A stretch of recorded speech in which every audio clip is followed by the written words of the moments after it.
একটি প্রেস রিলিজের মাধ্যমে দেখতে পেয়েছি সারা বাংলাদেশে আসন্ন যে সামনে নির্বাচন আসছে সেই নির্বাচনকে কেন্দ্র করে সম্ভাব্য প্রার্থী তালিকা দেওয়া হয়েছে।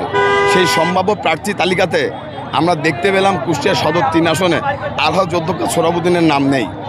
বিগত দিনে আমরা জানতে পেরেছি দলের বিভিন্ন প্রেস রিলিজ, দলের বিভিন্ন নির্দেশনা দেখে আমরা যেটা জানতে পেরেছি এবং দল নিজেও ক্লিয়ার করেছে যে নমিনেশন তাকেই দেওয়া হবে যেই নেতার জনগণের সাথে সম্পৃক্ততা আছে, কুষ্টিয়ার মানুষের সাথে সম্পৃক্ততা আছে, চাঁদাবাজ মুক্ত যে নেতা আছে, যে নেতার নিজের এলাকায় গ্রহণযোগ্যতা আছে, যে নেতার দলের সাথে দীর্ঘ ফ্যাসিস্ট আমলে নিজের দল এবং দেশের মানুষকে ছেড়ে যায়নি, এই ক্রাইটেরিয়ার উপরে ভিত্তি করে নমিনেশন দেওয়া হবে।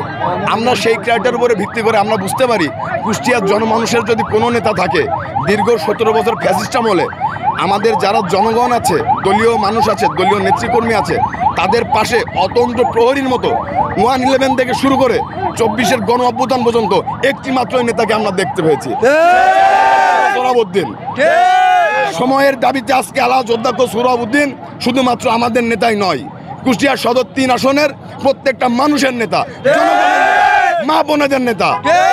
আমরা মাঠে কাজ করেছি, বিভিন্ন জায়গায় আমরা ইতিমধ্যে আপনারা জানতে পেরেছেন শোডাউন করেছি, বিভিন্ন জায়গায় আমরা লিফলেটের কর্মসূচি পালন করেছি, আমরা জনগণের মধ্যে গিয়েছি।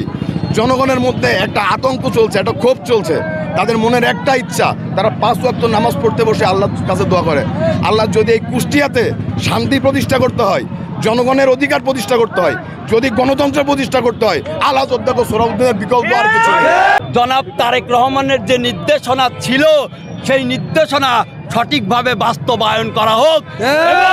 এই কুষ্টিয়ার প্রত্যেকটা জনগণের দাবি, আমার দলের পক্ষ থেকে তৃণমূল পর্যায়ের প্রত্যেকটা নেতাকর্মীর দাবি, সোহরাব ভাইকে অবিলম্বে এই মনোনয়ন দেওয়া হোক।